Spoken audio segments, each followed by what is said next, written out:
ठीक है, अशोक यादव जी आपके पास आते हुए, क्या बीजेपी ने, मुख्यमंत्री योगी आदित्यनाथ ने समाजवादी पार्टी की दुखती रग पे हाथ रख दिया है? इसीलिए अखिलेश यादव सब कुछ छोड़कर योगी आदित्यनाथ के हर बात का, हर नारे का जवाब देने में लगे हुए, मात्र अभी उनके पास यही काम है। और अब तो योगी आदित्यनाथ यहां तक कह रहे हैं कि जहां दिखे सपाई वहां बिटिया घबराई। इस तरह की बात उन्हें बोलनी पड़ रही है समाजवादियों के लिए। देखिए विपिनेश जी, 4 जून 2024 के बाद जिस तरह से भारतीय जनता पार्टी के प्रवक्ताओं, नेताओं और खास तौर से माननीय योगी जी की जो मनोदशा है, एक तरह से डिस्टर्ब मनोदशा हो गई है। इसको साइंस के लैंग्वेज में, मेडिकल लैंग्वेज में एचपीडी बोलते हैं, हिस्ट्रियोनिक पर्सनालिटी डिसऑर्डर। एक तरह का डिसऑर्डर होता है जब इस तरह का जो समस्या हो जाती है किसी व्यक्ति के साथ, तो ये सब समस्याएं आती हैं। अभी इनके प्रवक्ता देखिए, कोई भी अगर चैनल पे जाते हैं, अगर उनके फेवर का क्वेश्चन नहीं रहता तो उस चैनल के ऊपर हमला करना शुरू कर देते हैं। खैर, इनका पुरानी आदत है। देखिए, जो बातें आज माननीय योगी जी के द्वारा या माननीय मोदी जी के द्वारा कही जा रही हैं जी, बटने कटने के बाद, ये बातों की प्रासंगिकता पे बहुत बड़ा सवाल खड़ा होता है। जो व्यक्ति जो अपनी सरकार में, आप 7.5 साल हो गए माननीय योगी जी को, और अपनी ही सरकार में देखिए 69,000 जैसा कांड इन्होंने किया, जिसमें जाति के आधार पर चुन चुनकर पिछड़ों और दलितों के साथ नाइंसाफी किया इन्हीं योगी जी ने। 69,000 शिक्षक भर्ती, 19,000 पिछड़ों दलितों का आरक्षण लूट लिया इनकी सरकार ने। न सिर्फ 69,000, इसके अलावा आप देखिए असिस्टेंट प्रोफेसरों की नियुक्तियों में जाति देख के नियुक्तियां की गई, वाइस चांसलर की नियुक्ति में योगी जी की सरकार में जाति देख के नियुक्तियां की गई। आप उत्तर प्रदेश का प्रशासन में देख लीजिए ना, एसएचओ से लेकर डीजीपी तक कौन बैठा हुआ है, चीफ सेक्रेटरी से लेकर के जिलाधिकारी और सीईओ तक कौन बैठा हुआ, किस जाति के लोग बैठे हुए हैं? जो मुख्यमंत्री अपनी सरकार में जाति के आधार पर इतना बंटवारा किया 7.5 साल में, कि उससे ज्यादा बंटवारा कोई कर ही नहीं सकता इतिहास में, वो व्यक्ति नारा लगा रहा है बंटे के कटेंगे। तो उत्तर प्रदेश की जनता, और आपने उत्तर प्रदेश में क्या किया? अब आपको बुरा लगेगा अशोक यादव जी, पहले तो आपका नारा एमवाई पर ही अटका हुआ था, आपको सिर्फ उन्हीं की चिंता थी, बाकी आपको तबके की चिंता नहीं थी।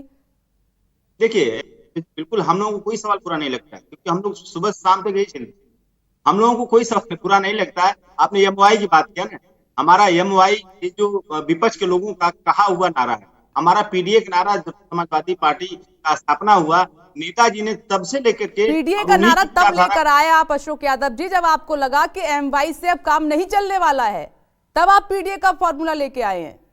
नहीं, देखिए, हमारा जो नारा था कि पिछड़ों, दलितों, आदिवासियों, अल्पसंख्यकों को, सबको लेकर, समाज के उस अंतिम पावदान पर बैठे हुए व्यक्ति के लेकर भी समाजवादी पार्टी हमेशा सोचती है, उनके लिए काम करती है। ये हमारी जो समाजवादी पार्टी की मूल विचारधारा है।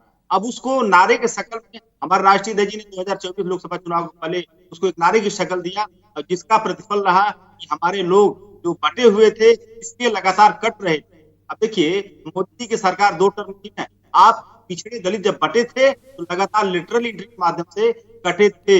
एक भी नियुक्तियां की लेटरल एंट्री में पिछड़े दलितों की नहीं हुई। लेकिन जब पीडीए समाज यूनाइट हुआ, इसका परिणाम रहा, उसका कटना बंद हो गया। लेटरल एंट्री जैसा बिल इनको वापस लेना पड़ा मजबूरी में। तो आज पीडीए समाज समझ रहा है, अगर वो बटा तो योगी जी और मोदी जी की सरकारों द्वारा कटा, इसलिए उसने कटना भी बंद कर दिया और उसका कटना भी बंद हो गया है। अशोक यादव जी, छोटा सा सवाल, और एक बात और ये भी दिखाई दे रही है उत्तर प्रदेश के उपचुनाव में, कि जैसे योगी आदित्यनाथ उलझाना चाह रहे हैं अपने नारों के जरिए अखिलेश यादव को, वो उलझ रहे हैं, बस वहीं तक सीमित रह गए हैं जवाब देने तक, वो कुछ और सोच ही नहीं पा रहे हैं कि वहां के लोगों को क्या चाहिए, क्या मुद्दे हैं।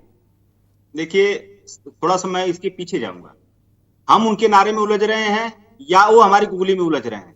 बाकी देखिए, जब से 4 जून के बाद जब रिजल्ट आया, तब से ये लोग लगातार कुछ ऐसा कोशिश कर रहे हैं कि जो पिछड़ा, दलित और अल्पसंख्यक आदिवासी समाज उनसे छिटका था, उसको वो जोड़ने के लिए लगातार इस तरह के नारे दे रहे हैं, बटने कटने वाली। और उसी के तर्ज पे उन्होंने बहराइच जैसा दंगा भी करवा दिया।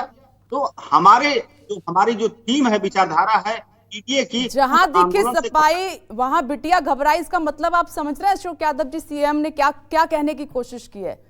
देखिए विपिनेश जी, मैंने उस वक्त आपके कार्यकाल में बेटियां सुरक्षित नहीं थी, क्राइम ज्यादा था। योगी आदित्यनाथ के कार्यकाल में बेटियां सेफ हैं, सुरक्षित हैं, और क्राइम का ग्राफ कम हुआ है। गुंडों को उन्होंने सबक सिखाया है, जो कि समाजवादी पार्टी की जब सरकार थी तब ऐसा नहीं था। वहां पर गुंडों के हौसले बुलंद थे, लगातार वो इस बात पर जोर भी दे रहे हैं। देखिए, अगर माननीय योगी जी जो बातें कर रहे हैं, मुझे लगता है जो आपने नारा इसके पहले जो उन्होंने दिया था, जहां दिखे, हम लोगों का सपा का नाम लिए थे, वो एक वर्ड उन्होंने गलती से सपाई मतलब भाजपाई बोलना चाह रहे होंगे और गलती से सपाई निकल गया, क्योंकि जो नारे को जो चरितार्थ करती है, जो उसकी मूल भावना तो भाजपा के साथ जुड़ी हुई है। जहां देखिए भाजपाई वहां बेटियां घबराई। अब देखिए ना, हमारी पहलवान बेटी की बात देख लीजिए, हमारी बीएचपी की बेटी की बात देख लीजिए, हमारी महिलाओं की एनसीआरबी के डेटा उठा के देख लीजिए, crime against women Uttar Pradesh number 1, gang rape में उत्तर प्रदेश नंबर 1, और तमाम जो एनसीआरबी के डेटा है माननीय योगी जी के डेटा से ठीक उल्टा है। वो डेटा तो हमने दिया नहीं विपिन जी, वो डेटा तो सेंट्रल गवर्नमेंट का है। वो डेटा उनको योगी जी को आईना दिखा रहे कि योगी जी देखिए आपकी सरकार में क्राइम रेट क्या है। तो अब वो उल जलूल बोल रहे हैं, भाई बोल दिया शुरू में कि एचपीडी प्रॉब्लम है, ये जो हिस्ट्रियानिक पर्सनालिटी ठीक है, जल्दी से एसएन सिंह जी, बहुत कम शब्दों में, फिर मुझे और मेहमानों का रुख करना है, जल्दी से जवाब दीजिए। ऐसा नहीं है कि क्राइम खत्म हो गया और गुंडाई अब नहीं हो रही है उत्तर प्रदेश में। बिल्कुल, देखिए मुझे याद दिलाना था बेटियों पे। इन्होंने कहा भाई इनके समय में ही जब मुख्यमंत्री से आपके जिम्मेदार पत्रकार ने पूछा तो कहे लड़के हैं, गलती हो जाती है। मुजफ्फरनगर भी देखे होंगे, मऊ भी देखे होंगे, कन्नौज भी देखे होंगे, अयोध्या भी देखे होंगे, सब बेटियों के साथ साथ, सब दलितों के साथ। मैं कह रहा हूँ कि कितनी अच्छी अच्छी बात करते थे।